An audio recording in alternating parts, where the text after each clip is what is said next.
All right. Take it down just a bit.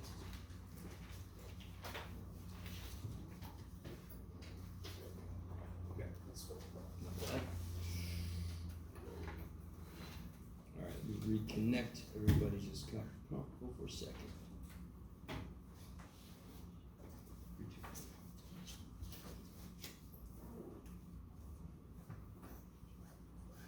So much going on. Hold on. There we go.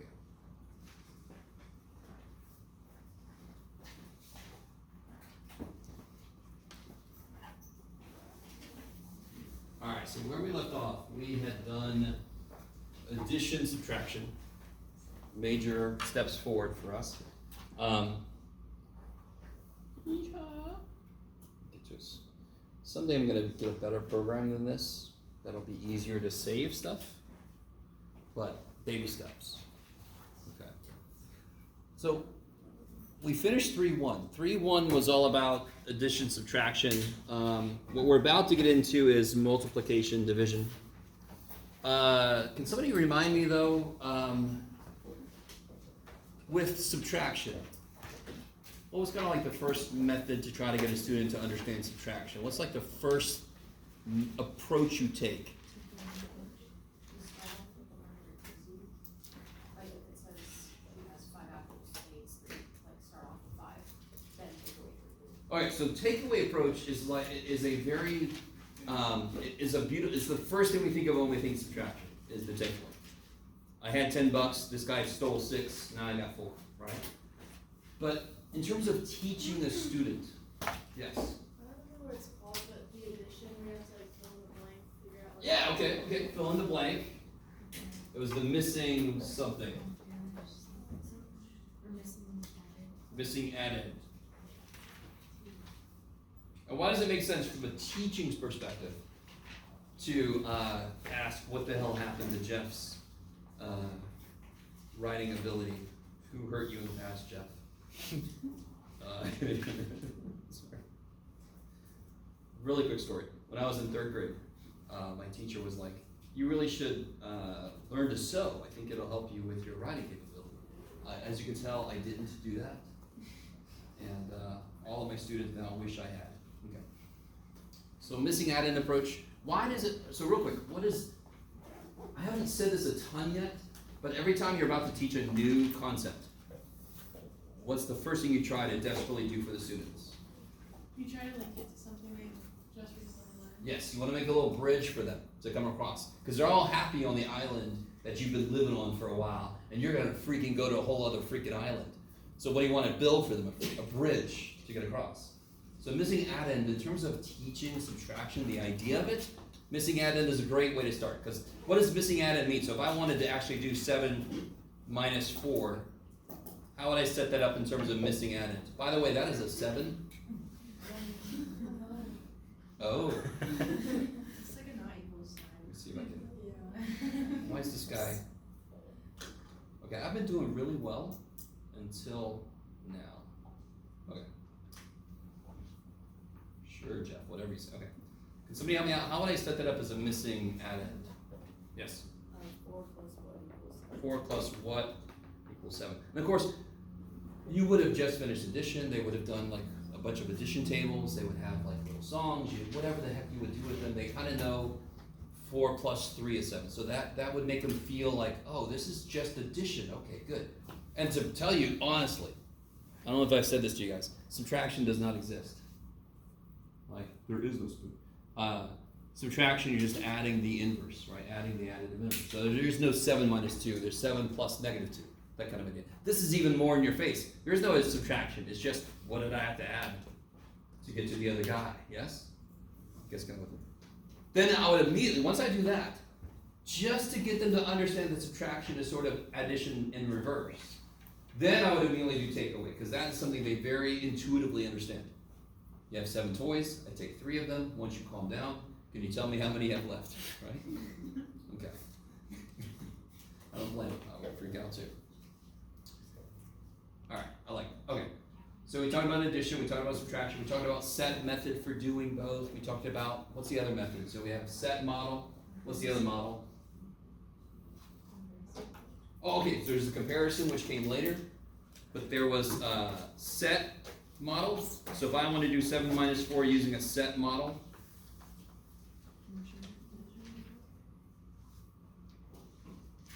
what would you do? Draw a picture, that's crazy. 1, 2, 3, 4, 5, 6, 7. Yeah, and then 4 of them. And then I'm going to take them out. So then I'm left with 1, 2, 3. Okay, I like it. What's the other model besides set model? Measurement model, kick ass. So that would be where I could go up to 7. Where can we go? Go to 7 and then go back 1, 2, 3, 4. And see, I end up at 3. Okay, good. What's going to be very trippy for you guys is a lot of things you just take as being, of course, that's the way it works. It's because it's built on a lot of years of getting used to it. So if you're lucky, you'll teach the really young people. I think a lot of you guys want to teach the younger ages, which is understandable. But that just means things are going to be a little bit freakier because you're going to have these little humans that aren't used to anything. Okay. Okay, good. And then the comparison thing, how would I do? Okay, let me do the same thing, 7 minus 4, but I want to do set model, but with the comparison approach.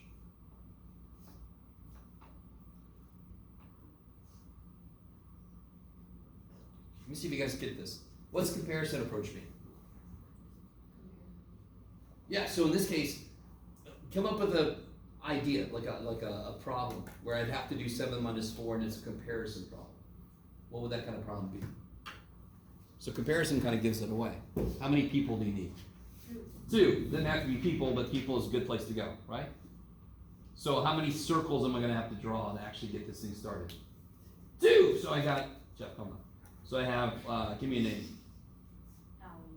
Allie, that's weird because I was thinking Ella, and it's like, get out of my head, you know what's happening. And who's the other person? Josiah. Not Jebediah, okay, Josiah. Allie's got 7 things, 1, 2, 3, 4, 5, 6, 7. Josiah's got 4 things, good, 1, 2, 3, 4. So then how do you think visually you would do the comparison approach?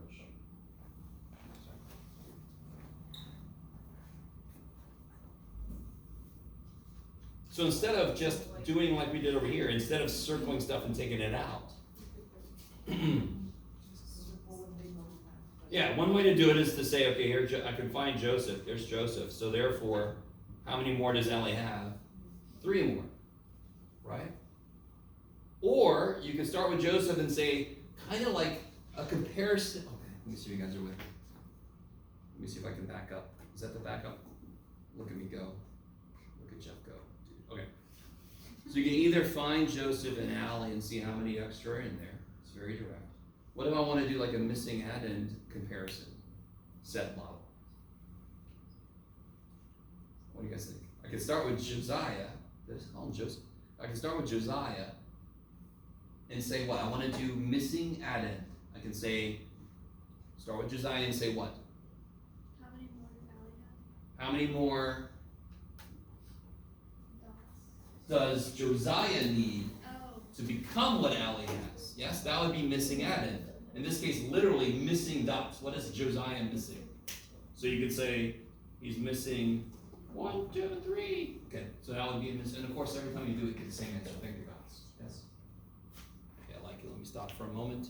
And again, this isn't groundbreaking stuff, but it's kind of weird to have to kind of like force yourself to come to the level where you gotta kind of set this up. They're gonna see the physical difference between each of those situations. They're not gonna immediately understand that it's all the same damn math. The math doesn't give a shit if you're comparing 2 people, if you're taking stuff away from somebody, but the little human is gonna care. Those physical situations are different. Why should they have the same math? It's not automatically obvious to us as humans.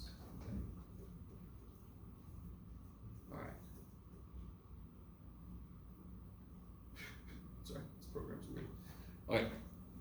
So today, let's get into what we're going to talk about today. We're going to talk about multiplication. So I want you to do this for me. I think I did the same thing last time. Can you guys come up with a problem that would require you to do 4 times 3? Don't say anything out loud. Just take a second. Can you come up with a little tiny word problem that would need the student to do 4 times 3?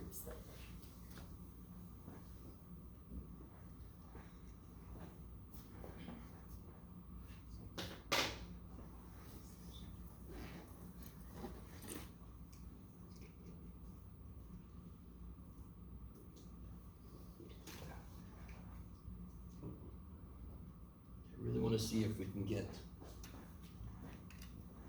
2 different types of things.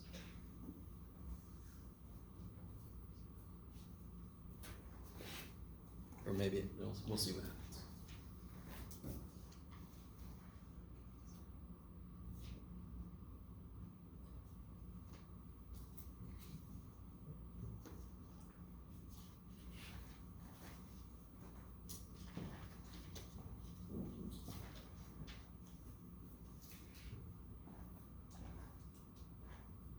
All right.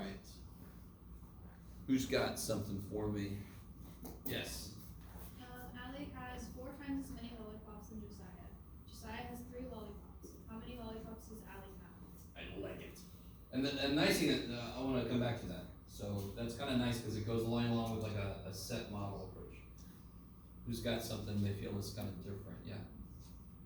Jeff has 3 apples. Jeff has 3 apples. Joseph has 3 apples. How many does Joseph have to get to be 3 more times than Jeff? Oh, all right. 3 more times than Jeff. I have to think about that. It's not going to really lead to 4 times 3 though. Yeah, they're both the same number. It's kind of like a comparison. It still kind of sounds like it involves subtraction. I didn't. Okay. Yes. Carla gets paid $4 per hour. How much does she make in 3 hours? I like it. $4 an hour. How much is making 3 hours? I like it. Mine's kind of similar. It's just like John has 4 friends and they each need 3 cookies. How many does he need? I like it. Friend in need is a friend in need. I like it. All right. Give me 3 cookies. Yes. Sally opens her first lemonade stand but only sells 4 cups. How many more times does she need to have how many times does she need to have a lemonade stand? Wait, no, I lost it. All right. There's a problem in there somewhere. I see. Yeah. Like if she sells 4 per day, how many? In 3 days. That's kind of like division. You're getting ahead of us. So that if to do division, you could say, okay, she sells 4 cups a day. How many days does she need to open her lemonade stand to sell 12 total? That would be division, correct? Yeah. But I might have changed where you were trying to head. That's the first thing I thought of when it said that. Yeah. That's okay. All right. So we've got basically everybody's got sort of the same idea. There's 4 of something, and then 3 times as much, right? So there's $4 per hour, right? I'd say where's the poor person? And then 3 groups of hours. Yes. Or I've forgotten everybody else. Things cookies. So there was 3 cookies per person, and then 4 times that because you got 4 people, right? Okay. The most fundamental idea of multiplication is like 3 apples in a crate. You got 4 crates. Correct. So what is multiplication then at its very core? And in fact, what do we always want to relate things to? Again, like we saw earlier. At this point, they will have done addition and subtraction. What does 4 times 3 mean most fundamentally, just computationally, not word problem, not real life, just 4 times 3, what does it actually literally mean? This is interesting. Okay, here's where parents go insane. Here's one more place where parents go insane. 4 times 3 does not physically mean the same thing as 3 times 4. 4 times 3 means 4 groups of 3. So to do this with a set model, all right, I'm getting a little ahead of myself. Let me do this very fundamental thing first. It is repeated addition.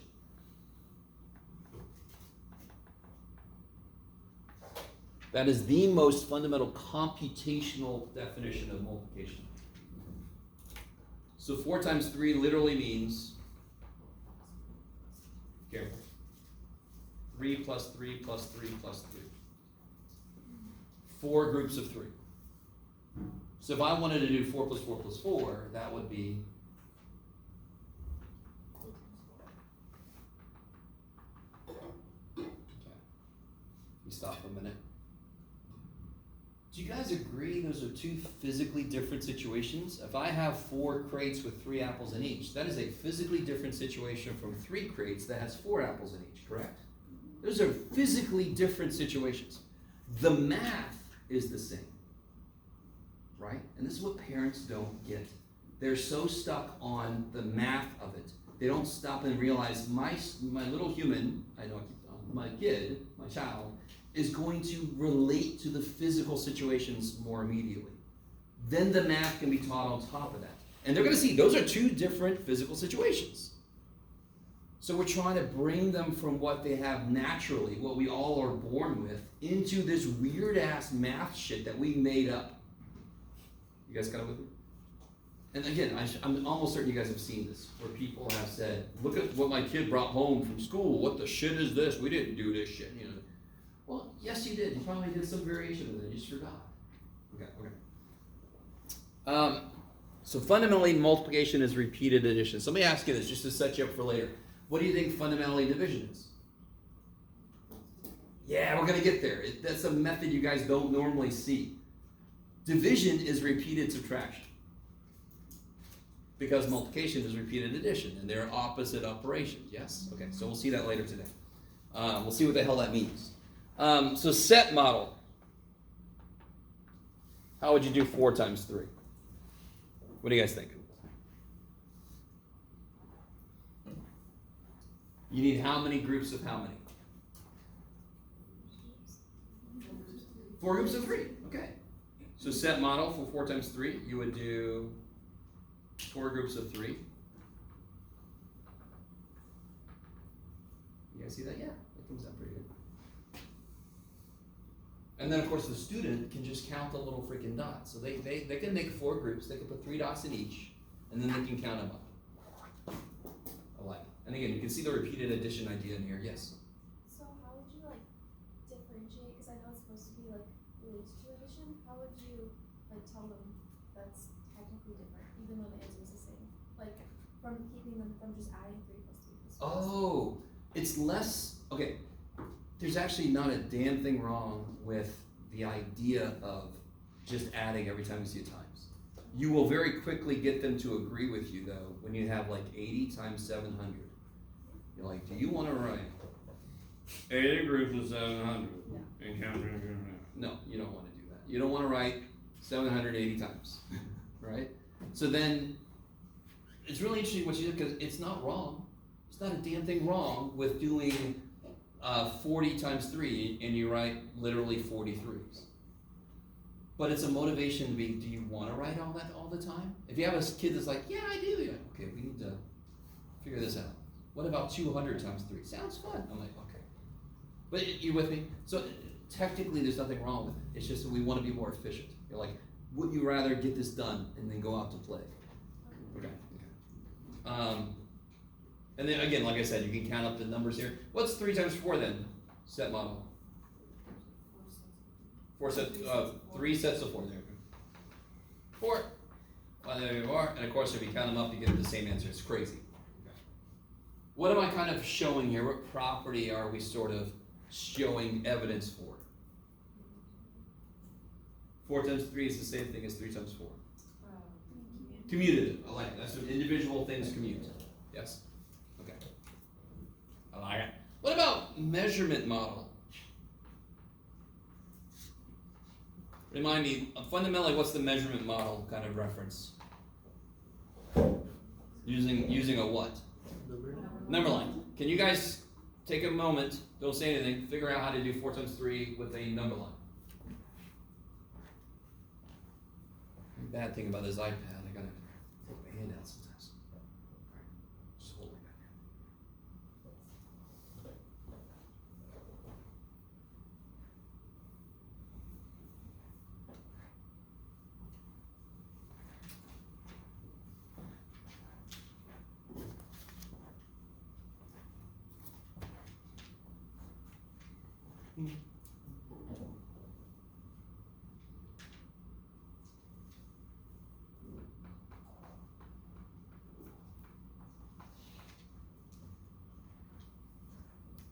So who's got an idea how to represent this? Yeah. Just like jump from the number, so you start at 1, 0, and then you jump 4, and then 1, 1. All right. So how many steps of what do you want to take? No. 4 steps of 3. So like 4 times 3 is 4 groups of 3. So in this case, 4 times 3 is 4 steps of 3. So I'm gonna go. Let me put some numbers down here. Look at me showing off. So here's 1 step of 3, 2 steps of 3, 3 steps of 3, 4 steps of 3. Okay, my scale sucks, but it's okay. And then you can see I end up at 12. It's amazing. Now, to kind of show evidence again for commutativity, could I put 3 times 4 on the other side of the number line? That would be what of what? How many steps of what? 3 steps of 4. So 1 step of 4, 2 steps of 4. And like you're saying, Melissa, you could actually, the student could kind of count 1, 2, 3, 4 to make sure they're doing a whole step of 4, right? 3 steps of 4 ends up at the same place as 4 steps of 3. Cool. I like it. But again, we understand that. We all understand that. It's the physical reality of the math being the same, but the physical situation being different. That is trippy. That is truly trippy. We just don't even realize how trippy it is. Okay.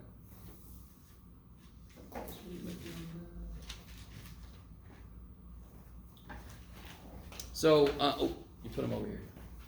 Which, next thing I like is I call it the ice cube tray. It's called the rectangular array approach.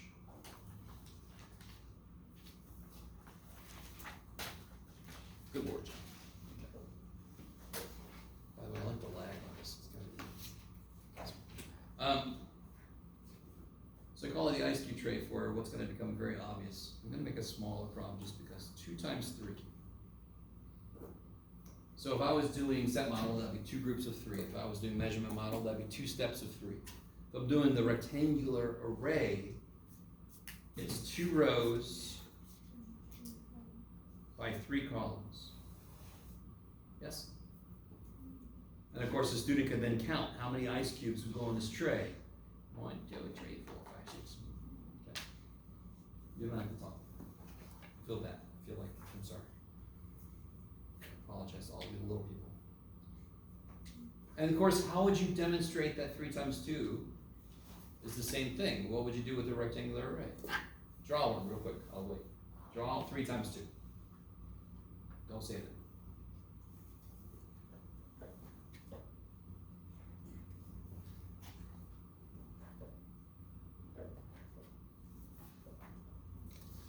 So much stuff to go through.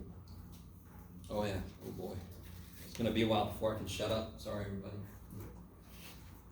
Big old Dave just talking. Oh boy. So how do I do 3 times 2? What do I do differently? Yeah, 3 rows. And 2 columns. Yeah. So 3 times 2. And this is 2 times 3. They can understand. A parent has no idea about any of it. They just know how to do 2 times 3. They're going to see this shit when the student comes home with their homework, and they're going, what are they teaching you? What the hell is this crap? Because they don't understand what it takes to get a student from what they're born with to what we've put in place. It takes a while to get there, right? And it's important to tell the student, yeah, these look physically different, but the math is the same. You can fit the same number of ice cubes in. That's not obvious. Okay? It is to us, because we've been using numbers a lot. All right.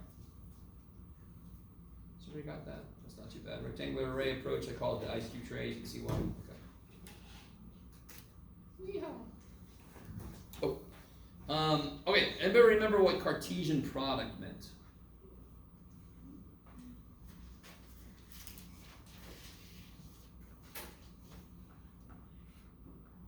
Anybody remember what Cartesian product meant? Yes? You're like, don't ask me. I could do it, I couldn't tell you that. So like, for example, let me give you an example. If I had A was AB, and B was 1, 2, 3, what would A times B be? Does anyone remember?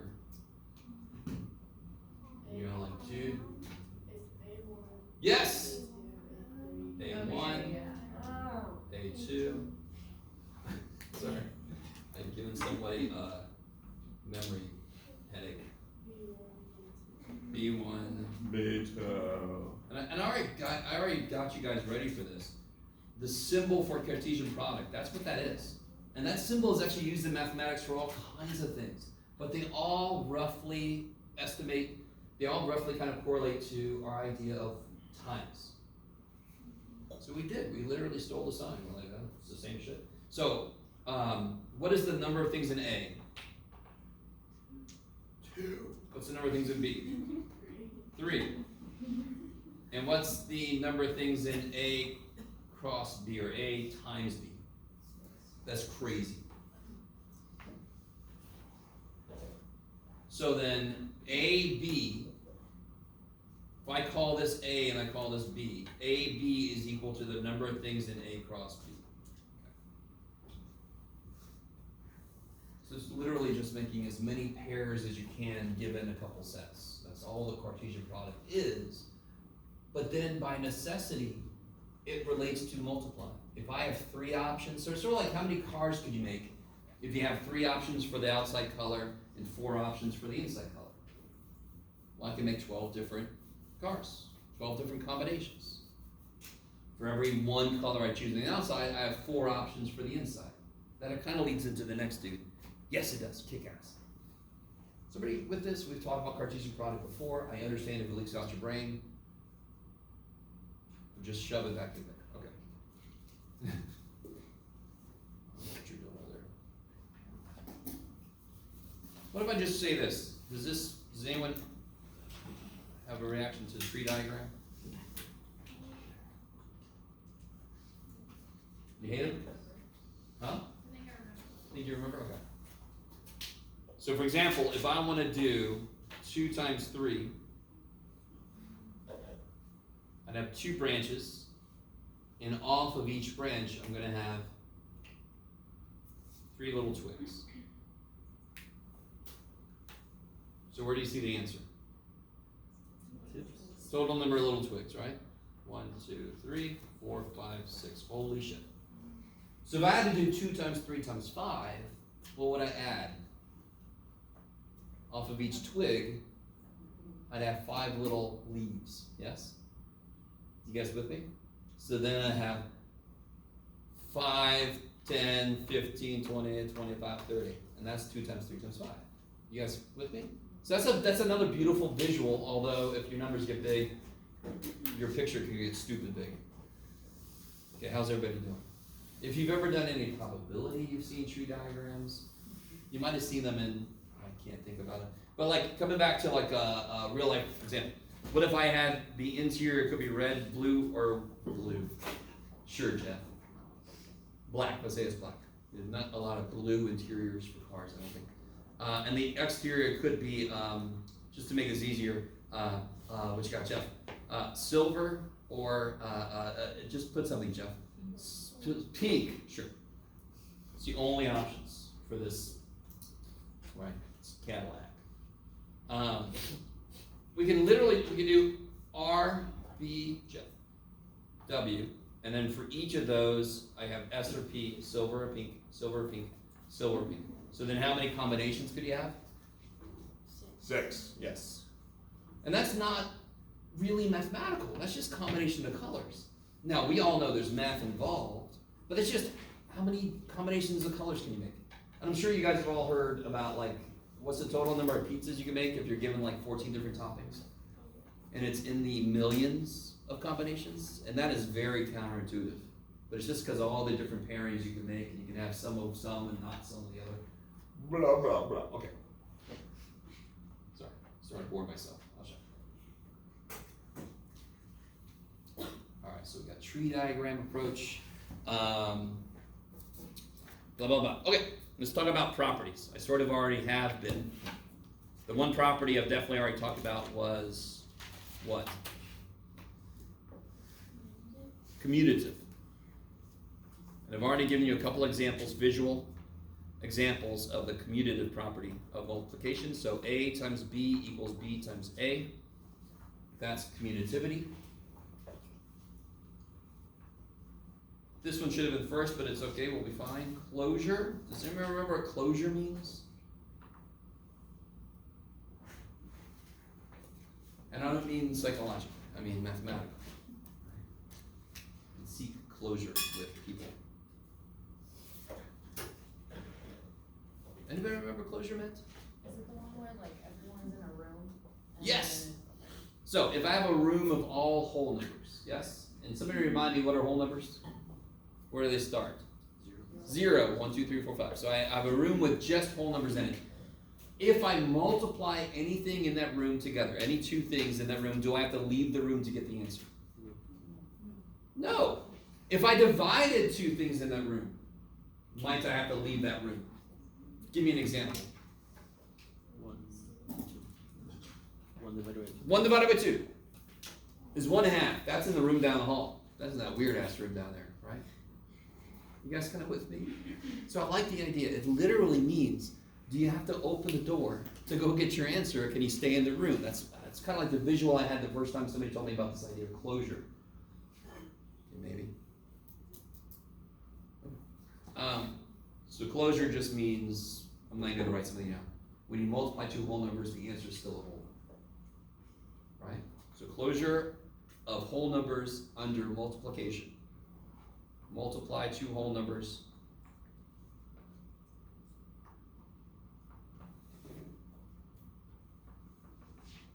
Get a whole number. Okay. That's crazy.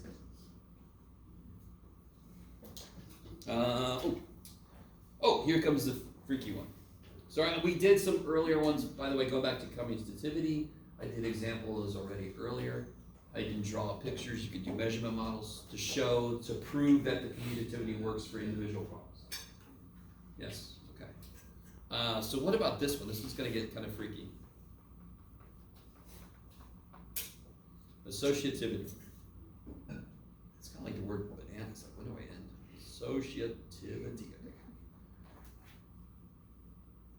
Somebody remind me what the hell that is. Associativity. Yes. So commutativity is when individual things move. 2 times 3 is equal to 3 times 2. Associativity is when parentheses move. So what's true about 2 times 3 times 4? That is equal to, using associativity, 2 times 3 times 4. That's what that is. The only thing that moved from one side to the other was the parentheses, correct? Okay. Now, how do I show this visually? Oh shit. Let me start with the answer. So, let me see if you guys are cool with this. Let me do this side first, because it's a little bit easier to see. I'm going to do this side first. Stop that. Okay. 2 times 3. Remember that? Good old 2 times 3, yes? That's 2 times 3. If I want to multiply that by 4, that means I'm going to have 4 of those. So wouldn't I just kind of go back to another, holy, I can't let that stand. That is so bad. Wait, can I just do this? Oh, that's awesome. Just make it all go away. See if you can, oh my gosh. Am I still on that? I'm still on the, you're like, oh, so happy you got this eye patch up. It makes class go so much better. Okay, that's a little better. Okay. So when I go back, what's got to be true about this here? I want how many things? I want 4 of them, right? So 2 times 3 times 4. So I want to kind of repeat that shape 4 times. So it's going to be 1, 2, 3, and then I can go like this. 1, 2, 3. Everybody pretend like I did a good job. No, you don't have to do it. Now I'm thinking about this on. Okay. Oh, I give that. All right, so that's 2 times 3 times 4 very directly. 2 times 3, and then I'll write that 4 times. Yes? This one would be, what if I did, get out there, stop. 3, see if I can get this the same way. Yes, okay. Times 4, Yes, 3 times 4. Is everybody with me? I'm trying to make it look the same. And then I just kind of doubled. Holy shit and a half. Let's pretend like that didn't happen. Go ahead, okay. So here's one of them. And then I just double it up. And I end up with the same picture, yes? You guys with me? 3 times 4 on the top. You can see 3 times 4. And then I just put another one of those slices underneath it. And of course, the picture's, pretending that somebody sat on that one, okay? It's not my fault. It's not my fault. It totally is my fault. Okay, I'll be okay. Take a damn art class or something. All right, somebody totally sat on that dude. All right, I'll leave it alone. So that's how you can show associativity visually. Now, it kind of makes sense. Associativity requires 3 elements at least. If I only have 2 elements, how do I make the parentheses move? They got nowhere to go. So that automatically means that visually I'm going to have 3 dimensions, which you can all tell is not the easiest thing all the time to draw. And some of you guys are artists. That's great for you. All right, so everybody cool with that?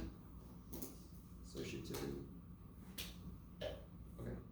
Where am I at? Okay. What about identity? What was the identity for addition? I don't know if I was numbering these things. Yes, I am. Sorry? The identity for addition. 0, because what's the idea of the identity? It's the number that when I, in that case, when I add with it, the original number stays the same, retains its identity, right? That's the way I remember this. So what number do I multiply by that maintains its identity? Holy shit, okay, so the multiplicative identity. Go away, you. Okay, we're telling you that word is multiplicative. Is 1. I can see it. I always joke that when I can't read my own writing, that's when I have to retire. Because I had a teacher like that. We'd say, "What'd you write it there?" And he says, "Oh, does somebody remember what I wrote?" Oh, you gotta go. Yeah. So it still says multiplicative. Okay. So multiplicative identity is 1. Not surprising. Okay, we're almost there, guys. Not really. Next little property. Here, look at that word. Okay, that's pretty good. What does that mean? Distributed property.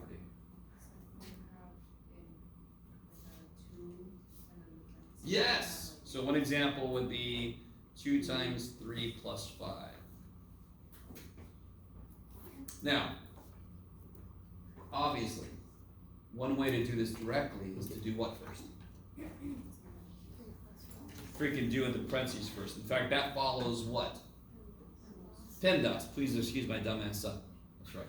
And what's 2 times 8? 16. That's insane. But distribution, what have I drank?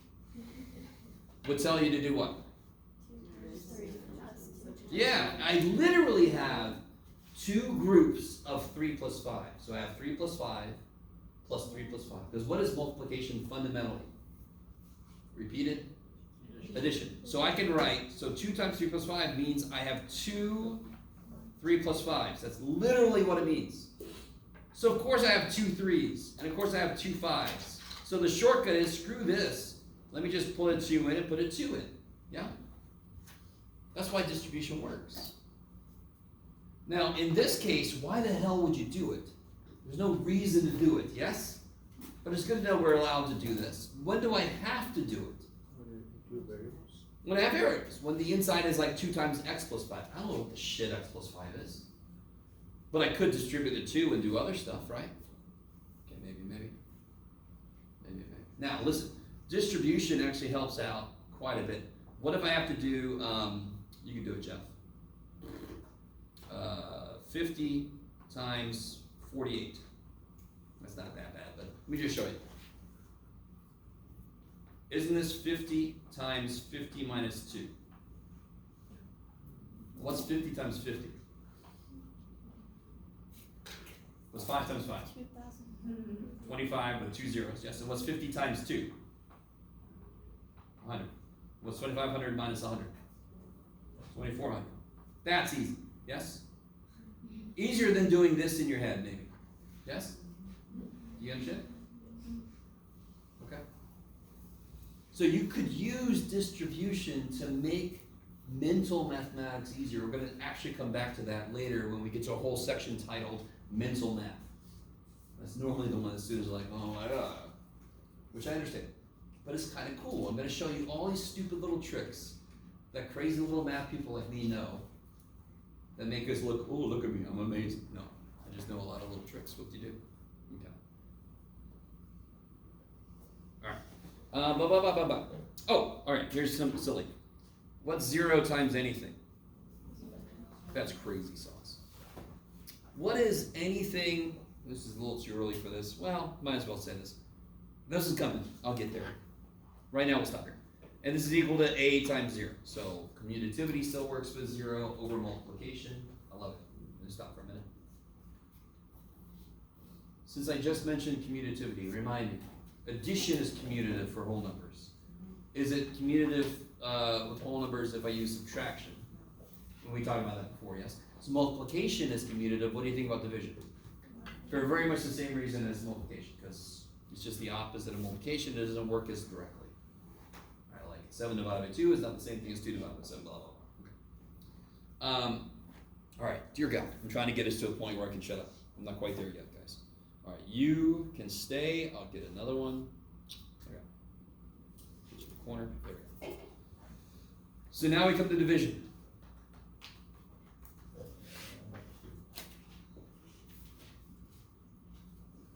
So, very quickly, can you guys come up with a word problem where somebody would have to do 6 divided by 2? And this is where I can definitely hope to get maybe some fundamental differences between some people's suggestions.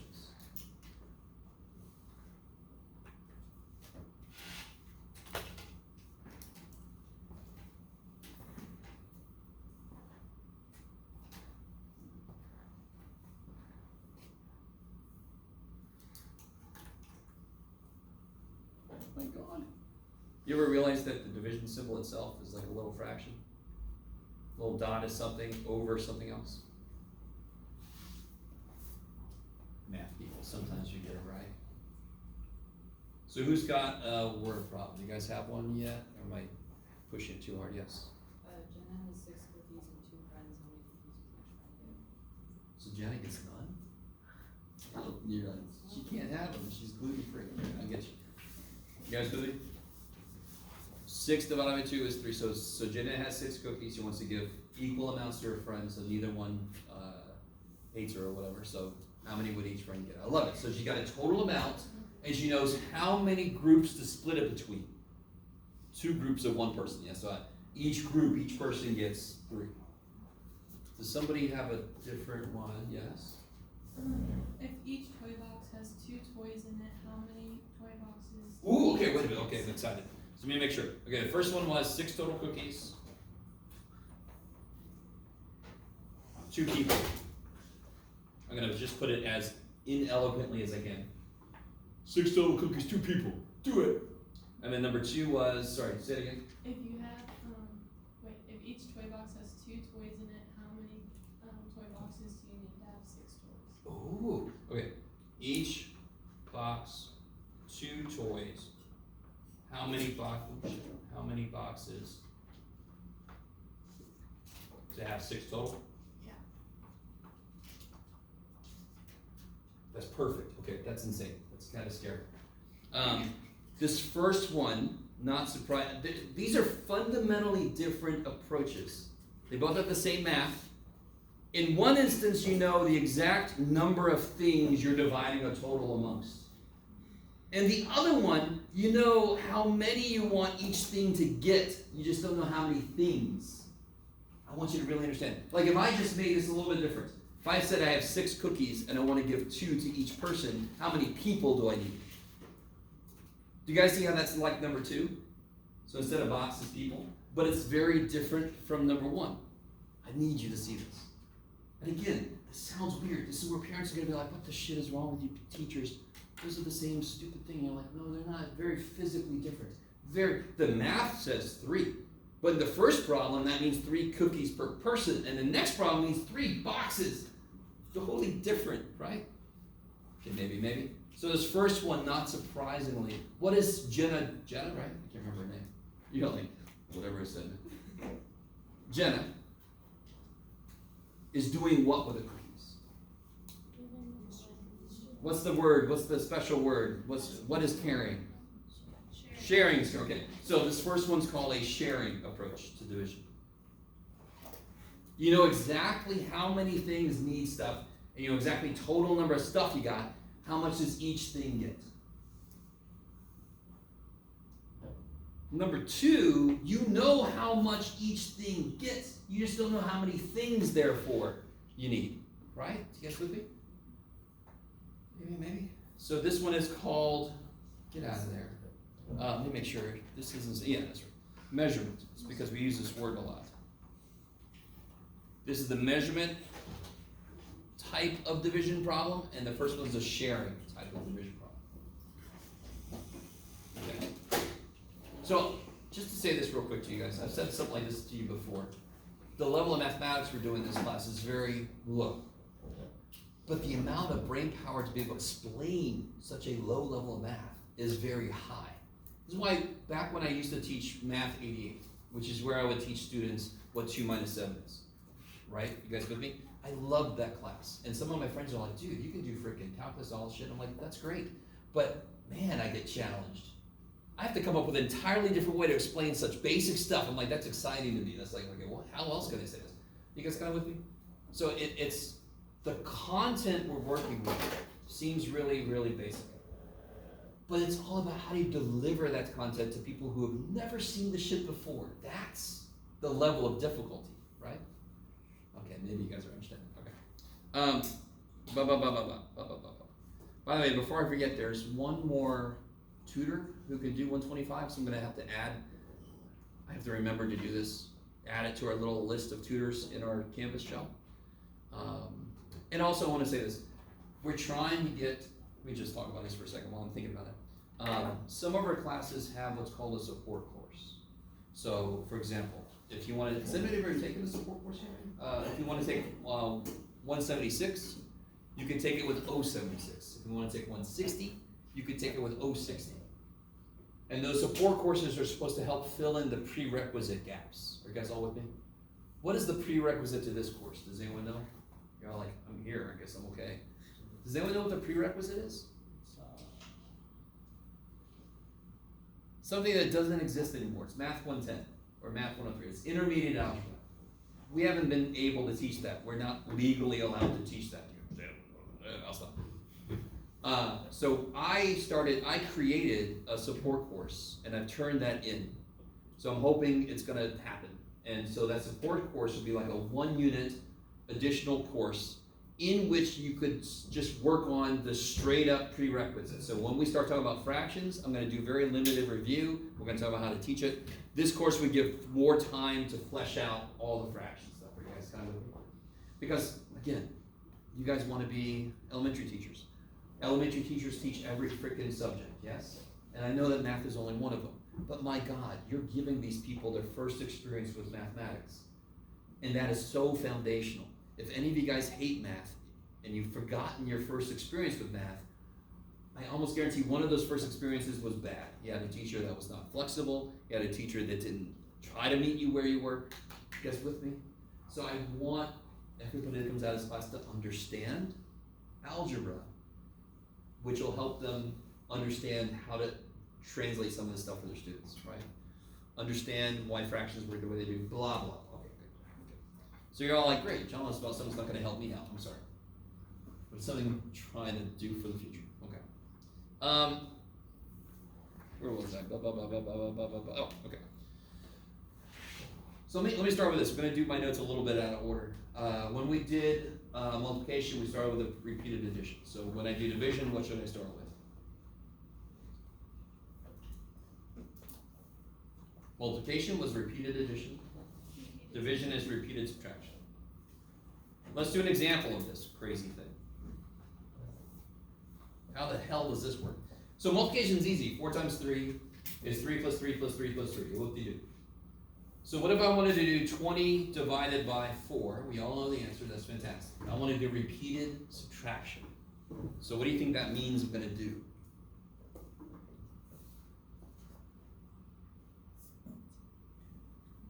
Subtract 20 minus 4. What do we get? Holy shit. Subtract 4 again. Repeated subtraction, yes? What do we get? Holy shit. Subtract 4 again. Subtract 4 again. Subtract 4 again. How many times did it subtract by 4? 1, 2, 3, 4, 5. So that's why 20 divided by 4 is 5. Because it takes 5 subtractions to get to nothing.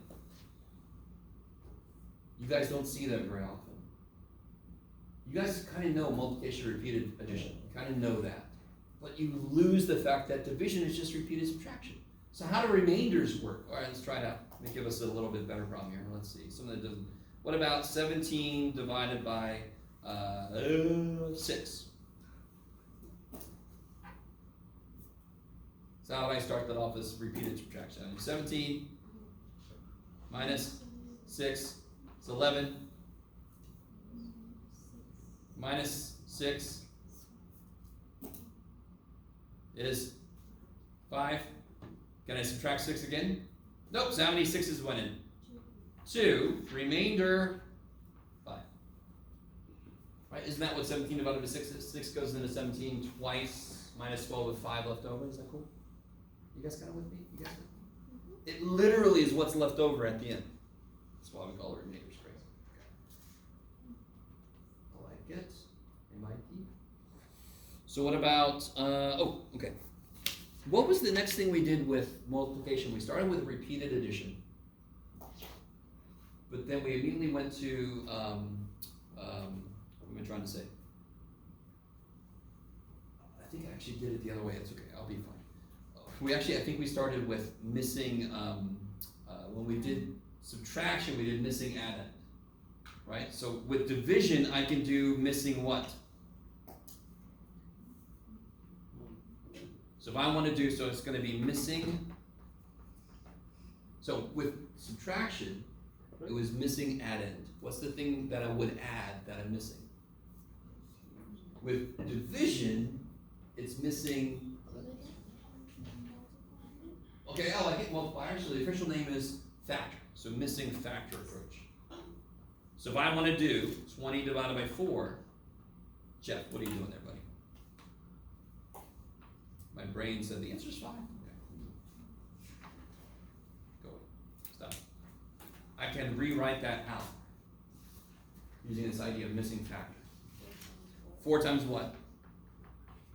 Equals 20. Because of course, when they go to the division, what will you have done with them?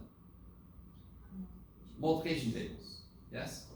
Which you just really forgot, but I think we're all cool with multiplication tables. They will have come into this with all their multiplication tables. You guys will have chanted with them, hopefully. Everybody, first thing, what's 4 times 1 is 4. Well, 4 times 2 is 8. So they'll know 4 times frickin' 5 is 20. So when you say, that's all that 20 divided by 4 is asking you, like, oh shit, I know that. So I know this new thing already. Okay. Again, bridge. Next island over. Yeah. Okay. I love you guys. We're getting there. We're getting there. Yeah, okay. What about 0? How does that mess up division at all? What is 0 divided by anything? I'm just gonna call it K. Huh? Yeah, this is 0. That's why I say okay. Okay, it's okay. 0 divided by K is 0. It's okay, nothing freaky happens. What if I try to divide by 0? I don't know, any number divided by 0. Nope! I don't know if you guys have ever seen this, the OK and the NO for the no. It works the other way too. O divided by N, rock on. K divided by O, knockout. You're done. No, that's not as good. So, real quick, side note. I don't know if I've done this with you guys. What is division by 0? What is the answer? If I try to do 6 divided by 0, what is the answer?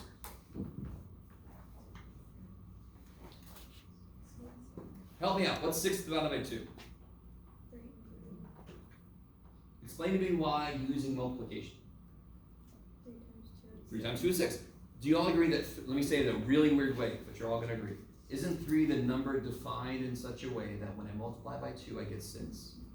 That's a long-ass way of saying 3 times 2 is 6. What must this number be then?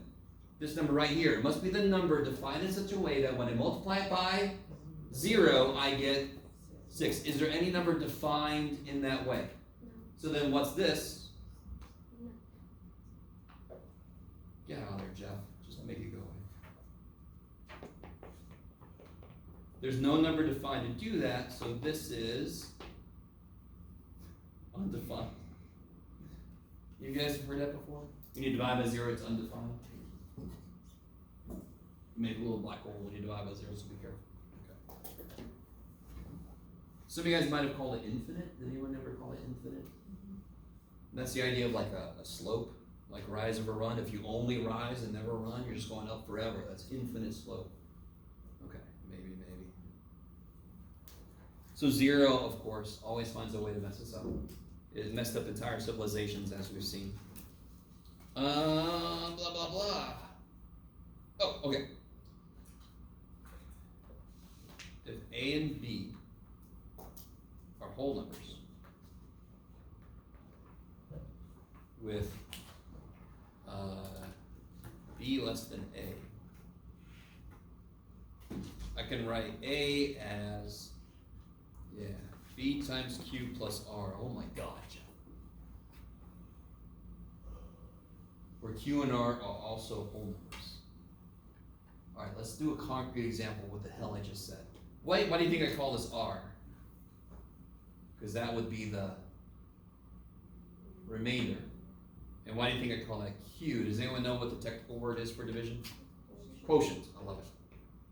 So let's do a concrete example of this. 13 divided by 4. Can you guys just tell me what that is? It's something remainder something, yes? You guys can do it. I know you can. What is it? 3?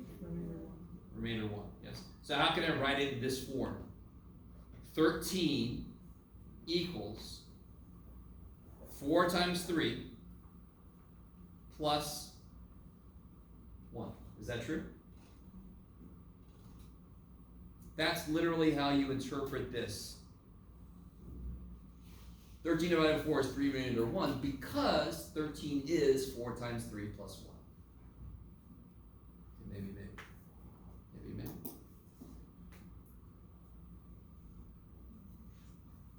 Okay. We're so close. Oh, by the way, I can do this. Oh, we're almost done. We're almost there. Sorry, I'm just boring myself. I want you guys to be able to work on some stuff. If I do measurement model to do 13 divided by 4, does anyone know how to even attempt that?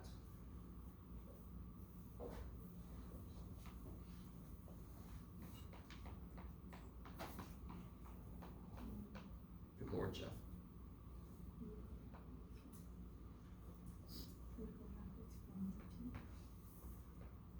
Oh, I see.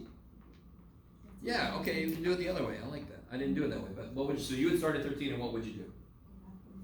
Go back 4. I like it. And then go back another 4. Back another 4. Yes. And then you can see you're 1 away. So that's just basically a visual repeated subtraction, correct? Oh, cool. I love it. We have an example right here of somebody who remembers from 3rd grade. I'm a little removed from 3rd grade, so I don't remember what the hell's going on in 3rd grade. Actually, that's a lie. I remember Mrs. Toller was my 3rd grade teacher. She was awesome. So it took 3 steps of 4 with 1 remainder. So again, it's 3 remainder 1. Incredible. So last thing before I can let you guys work on stuff. What was it, Jeff? Oh, I already did that. Sorry. I just realized. Cool. So here, okay. So let me give you this. Here's what I've done. What I have done, and I'm not saying anybody needs this, but I want to show you an example of this. So I've kind of done this. a notes rewrite. So this is basically notes for section 3.1 and 3.2. Yes?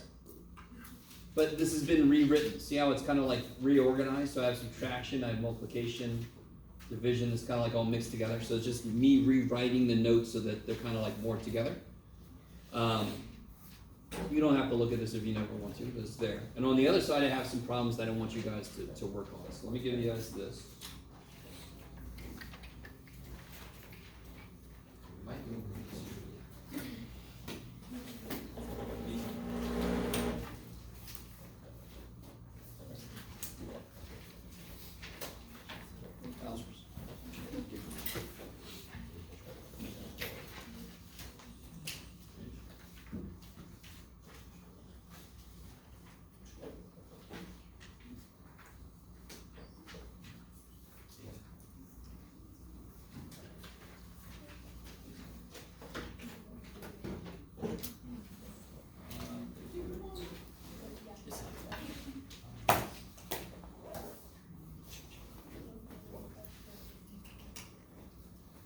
Let's take a look here. So one side is the notes, and the other side is what I would like you guys to work on.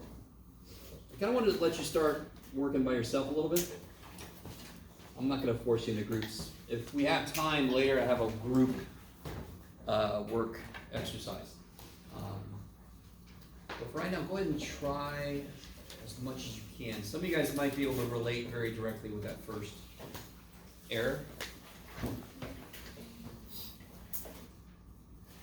Oh, hell yeah. How recently? I don't know. Yesterday? It's a very human thing to do, but you can kind of safeguard against it. Did somebody come up with a way? Sorry, go ahead. I don't know if it's right. I just did like 27 minus 100 would be 73, so 73%. Because if it's 27 off of 100.10. Oh, 27 off of 100. So you already sort of have a feel for what it's supposed to be. But what I want is for somebody who doesn't. How could they kind of do this so that helps? Yeah. I did 100 minus 20 would be 80. And Good. 80 minus 7. So the quickest way to explain to somebody why that can't be the answer is because if I subtracted less than 27, I get less than 83. So if I subtract more than 20, I should get less than 83 left, correct? So I like it. You do it in stages. 100 minus 20 is 80. And then you have to go 7 down from that, right? So that's one of the best ways to kind of do this.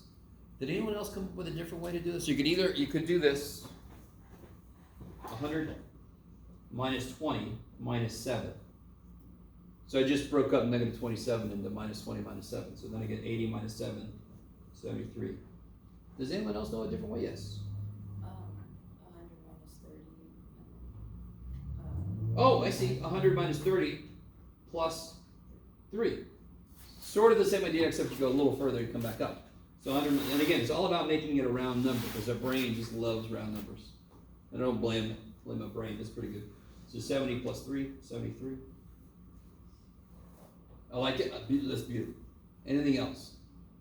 Here's a really cool way to do this. Real quick. Do you all agree that subtraction is kind of like how far apart two things are? How far apart are 8 and 4? You would do 8 minus 4, correct? How far apart are 9 and 5? 4. So 8 and 4 are 4 apart, 9 and 5 are 4 apart. Of course they are, because all I did was this.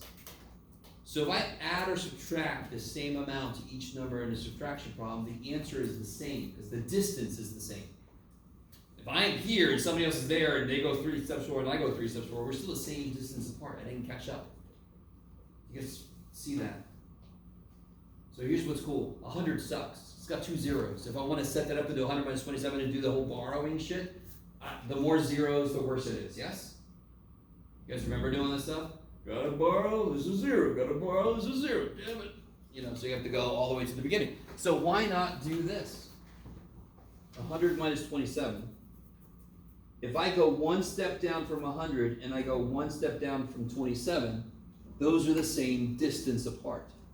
So the answer to that is the same as the answer to this. And why is that easier? I don't have to borrow the damn thing, yes? 9 minus 2 and 9 minus 6, I get 73. Okay. I'm just curious if anybody ever seen that before. We're going to focus more on that when we get to the mental math part, but I just wanted to kind of throw that at you now. What about number 2? Can somebody give me, this example is basically there for you. Like 4 triangle 5 versus 5 triangle 4. This was 3. Did anyone do 5 triangle 4? What would 5 triangle 4 be? Does everybody understand this idea? I've set up what this symbol means and want you to do that. Double the first one, subtract the second one. That's what the operation does. It's not any freakier than what multiplication does. That's already weird on its own, to be honest. So what would 5 triangle 4 be? Yeah, it'd be 2 times 5 minus 4, which is 6, which is not 3, so therefore it's not commutative. Now this one, you'd have to get pretty unlucky. Almost anything you pick. And I'm going to pick 4 and 5 because I've already got those answers, yes? That kind of makes sense. Oh, and now I got to make something for C, Jeff. You can do it, buddy. What about 6? You guys okay with that? Does that equal 4 triangle 5 triangle 6? That's what the question is, right? 4 triangle 5 is 3. What's 3 triangle 6?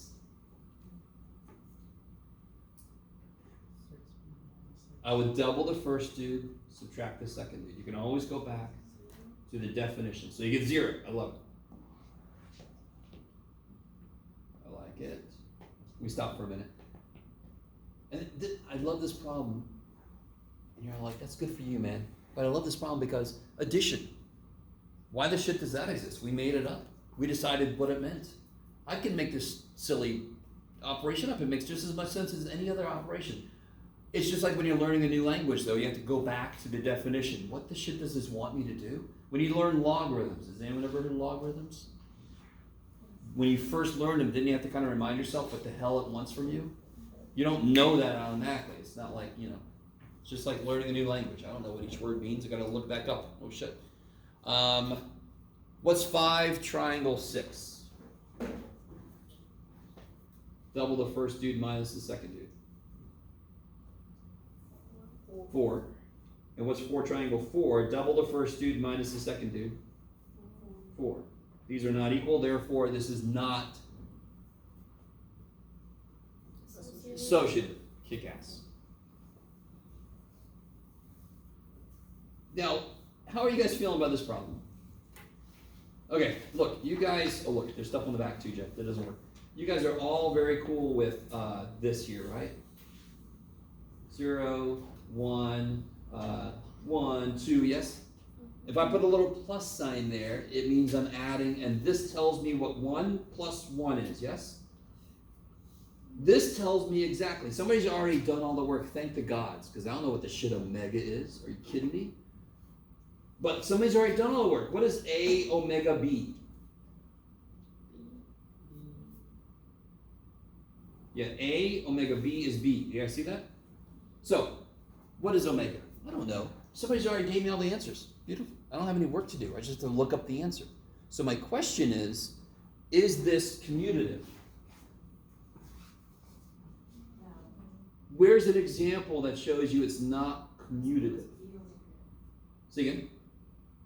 C omega B. It would be A. Do it again. If it was C omega B, it would be A. So C omega B. Yeah. C omega B is A, Yeah. but B omega C Yeah. is D. I like it. And you guys see how I can look at it this way? See how that would relate to CB and this relates to BC? You can kind of look at it that way. So we're not going to do a ton of these tables, by the way. But if we did, you can start to pick up the little, you can quickly look at it and just know automatically if it's commutative. Or how do you feel about associativity? Do you think it's associative? How would you check it out? D omega B. Yeah, sorry, say again? D omega B. So you can do D omega B, omega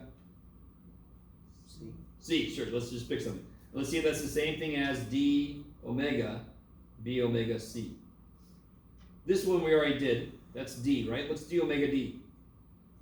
C. D omega D is C.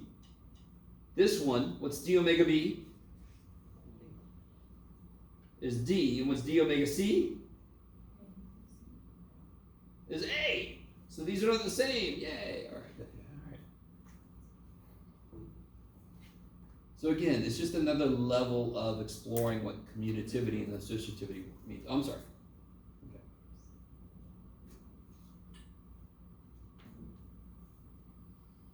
So just be very thankful you're not going to do a ton of these. Okay. But this is just like my plus and my times tables. This is just the omega tables. What's omega? I don't know. How about, did anyone look at number 4 yet? I'm really curious what you guys think. What's it take to be closed with respect to multiplication? So start building a set. What number do you think I would want a lot of sets to have in it? There's 2 numbers especially I would want every set to have in it. 1 would be a good number to have. 0 is a good number to have, right? So start with 0 and 1 just because. Can somebody give me, Jeff, good job.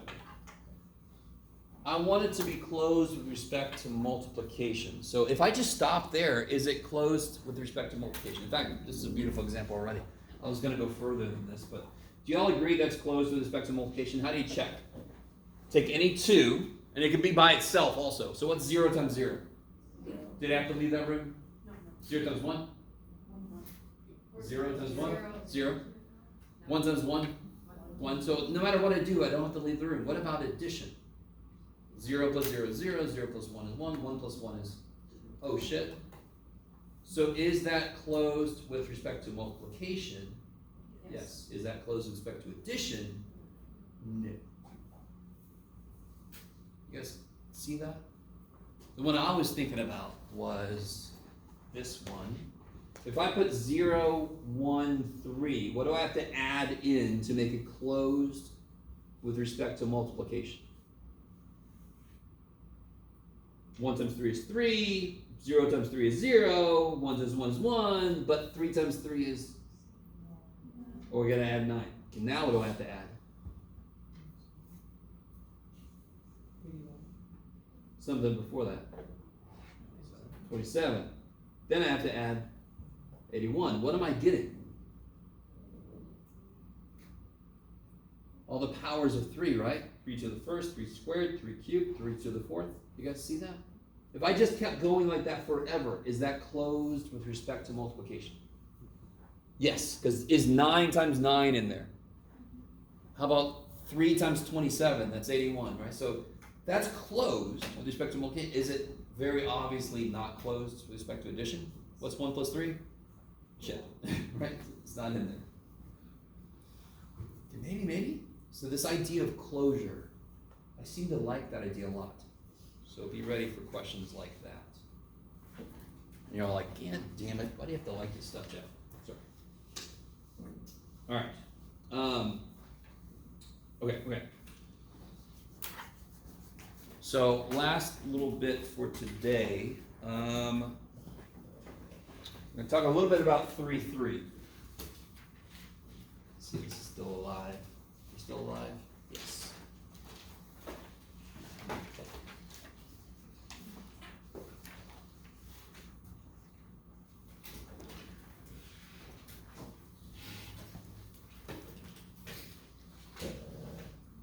Can somebody tell me what it takes to be less than? For a number to be less than something else? Closer to 0. Whatever numbers. So we haven't talked about negatives. We're pretending like negatives don't exist. But in general, to say it's closer to 0 is not good enough. But if you think about a number line, what would show me that 2 is less than 5? Yeah, 2 is to the left of 5. I like it. The great thing about that symbol is it looks like an L that fell over. So that's why it's less than. It could also be seen as 2 left of 5, right? You guys with me? Sort of? You like the alligator? Sure. You know about the alligator, right? So you guys like, what alligator? So the alligator, this is the alligator. It wants to eat the thing that's bigger, of course. That looks like a big guppy to it. That's a fish with a lot of teeth. It wants to eat the bigger thing, so therefore it's going to be coming at the bigger thing. Okay. I don't like it. Well, let me ask you this. So 2 is less than 5 because it's to the left of 5.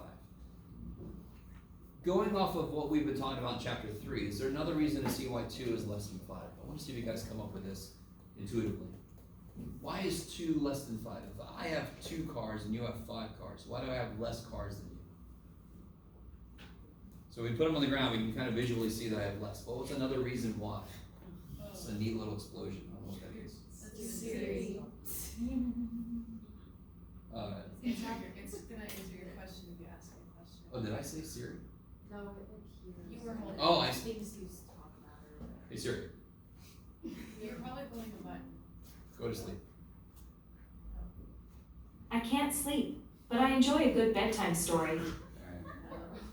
Alright. Bye. Okay. Oh, I'm sorry. I don't have Apple products, so I don't know shit about them. I know OK Google, but I don't use that a lot. OK Google. All right, sorry. So let me see if you guys can pull this. Would you have to give me cars? If I have 2 cars and you have 5 cars, would somebody have to give me cars to be? Say, okay. There's another way. That's a very fundamental way to see why something is less than something else. Do I have to add something to 2 to make it become 5? Yes. So if a number is less than another one, there's a number that exists that when I add it to the smaller, it becomes the bigger. That's really like, of course, you know, if you think about it, well, of course, but you wouldn't necessarily think to put it like that. Are you guys kind of with me? So if I say A is less than B, what does that mean? A plus something, let's say N equals B. So let me give you a symbol. It looks like I misspelled if, which you never know with me, but does anyone know what that means, by the way, the IFF? This means if and only if. So if A is less than B, then a number exists, and when I add it to A, it becomes B. If a number exists, then when I add it to A, it becomes B, A is less than B. It works both ways. That's what if and only if means. If this, then this. If this, then this. It works both ways. I'm getting better. I used to be pointing at this the first day I used this. Like, see this? Oh yeah, shit. So let me ask you this. Here's a kind of a silly property of inequalities. What do you guys think about this? If A is less than B and B is less than C, what's true about A and C?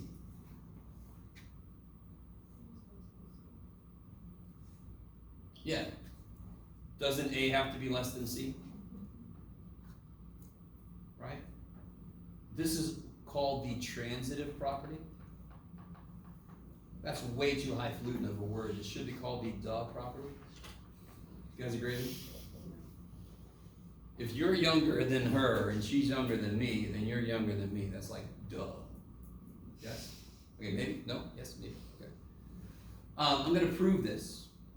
Of course I am. So, if A is less than B and B is less than C, so I know those are true. The thing I don't know is this. I want to prove that. Yes? So help me out. If A is less than B, what can I write based on what we just said earlier before this? There exists. Yeah, A plus N equals B. And if B is less than C, what must be true? Be really careful. We've already used the letter N. If B is less than C, then B plus M must be C. Is everybody with me? I really want you to be with me. If A is less than B, then I have to add something to A to make it the same as B. If B is less than C, I have to add something to B to make it C. Does it have to be the same thing I had to add to A? No, that's why there's 2 different letters there. B is missing something to become C. That's why it's less. Poor little dude. Okay. So help me out. Do I know what B is? Isn't B A plus N? So can't I rewrite this as A plus N plus M? I really want you guys to see this. Isn't this B? Isn't that what we just said it was? And then what does this say? A plus something is C. And what does that mean? If I have to add something to A to make it become C, A must be less than C. Okay, that's what a proof looks like, and that's what a less than symbol does not look like. Poor little dude. Poor little dude, there you go. Okay. So that was a lot of a proof for a very little idea. But I just want to show you how we can use these things to prove statements. Okay. Blah, blah, blah, blah, blah, blah. Blah, blah, blah. Who cares? Okay. Oh, and then the last thing for today. Okay. Oh, by the way, yeah, we did the number line thing. Yes, okay. Last thing, exponents. Remind me, this is not exponents, but let's say recall. Sure, 3 L's, Jeff. Why not? I'm going to change them. Recall. What's a better way to write x plus x plus x plus x? Careful, I know I just said exponents, but this is not exponents, just to give you a little clue. 4x. Is this 4x? Because repeated addition is multiplication, right? So somewhere in the universe, this is not very far away. This is sort of like a drunk history of math, but this is not very far away. There's some bored guy out there not just doing this, but had to write 80 freaking x's. Like, holy shit. I'm going to tell everybody that if I just write 80 in front of x, it means x plus x plus x 80 times. Dear God. Let me continue with my little paper. You guys coming with me? We had to invent that. You understand? It had to be invented at some point in time. And it was roughly because we got tired of writing the same damn thing so many times. Like, good Lord. Then this on the other side of the world. So there's this guy on one side of the world, yes? He's like x plus x plus x plus x. We're just going to call it 4x. This other guy on the other side of the world at the same time has this problem. Yes? And he's like, come on, this got to be, this jackass, damn it. I wanted to do that. I wanted to put a 4 in front, tell everybody, hey, everybody, on my phone that obviously existed back in 1400. Hey, everybody. So he's like, okay, shit. Maybe I can put it here. That looks like division. Maybe I can put it over here. That looks like 4x. Maybe I can put it here. Sure. You guys got it with me? And that's literally, not literally, but you know what I mean. We had to just come up with something, some notation. It could have been, we could have made it this. This meant x to the 4th, and x inside of a 4. I mean, that could have been it. Thank God it wasn't that. That's just weird. All right, so one thing I desperately want you to always remember is every single symbol we used was a choice that was made. And some of those choices were bad. They were bad. An example of a bad choice is, what does this mean? And what's the operation between them?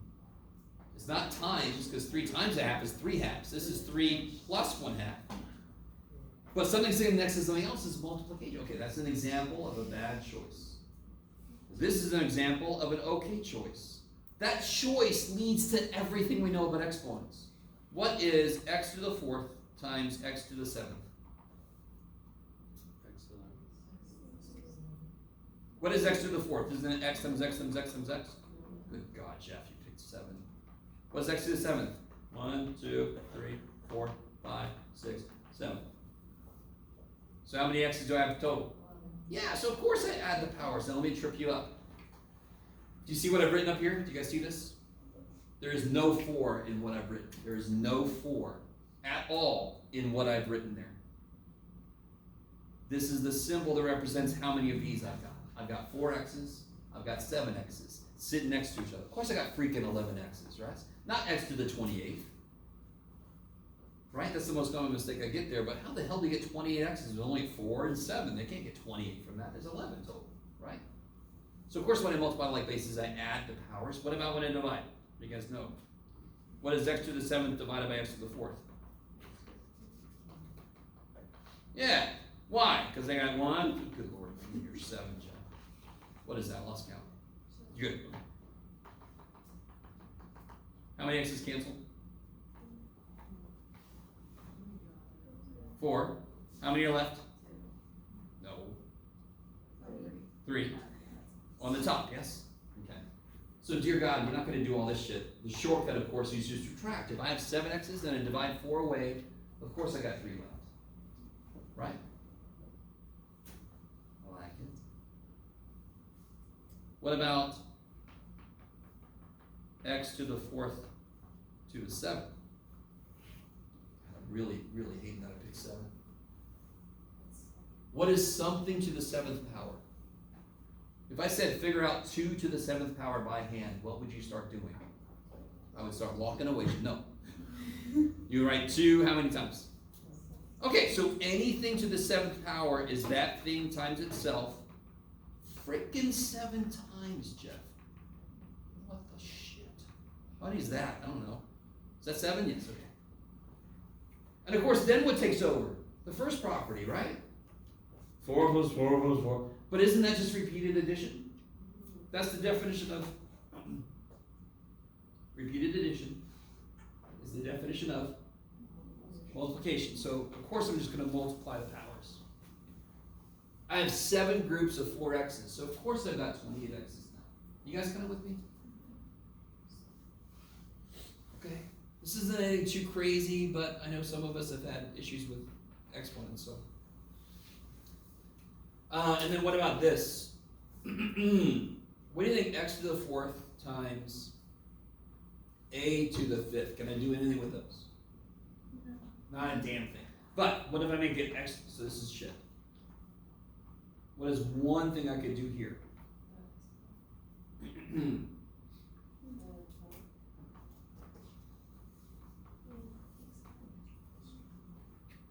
Because both of them are being raised to the 4th power, so I'm kind of consolidating them. And one thing I like to say is, what is 2 times 3? Holy shit, that is 6. Okay.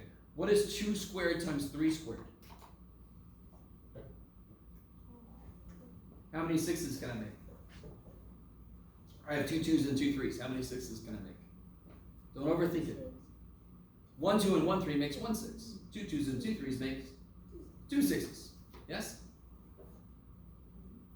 So that's basically what this is. If I rewrite 2 squared times 3 squared as 2 times 3 all things squared, that is 6 squared. That's all that's saying. Okay, all right. Oh, my favorite one. What is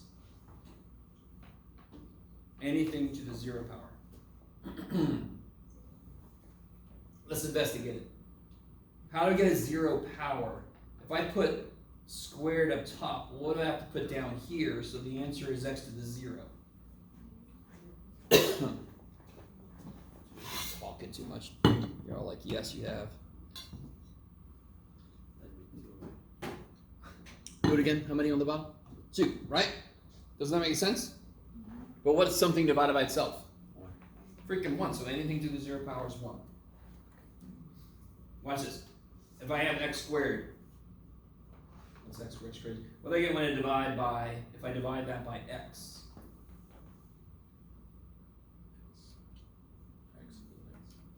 I get x, right?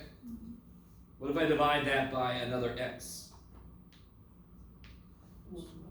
I get 1, but this would be x to the 0, right? There'd be no x's left. Yeah, I like it. So literally this means no x's. So what shows up? Well, what's always in front of a variable?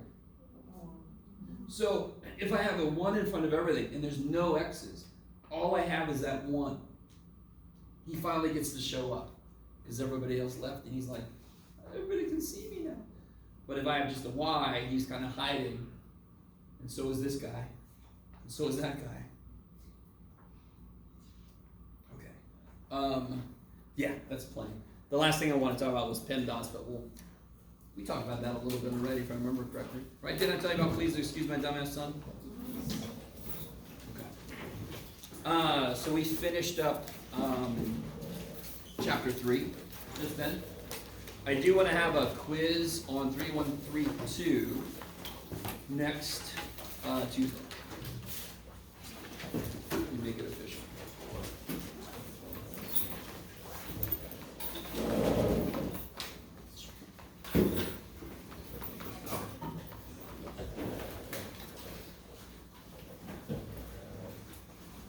That's for me tomorrow. I'll get a video and say, did I say there was a quiz? All right. All right, guys. I'll see y'all later. Let me know if you have any questions.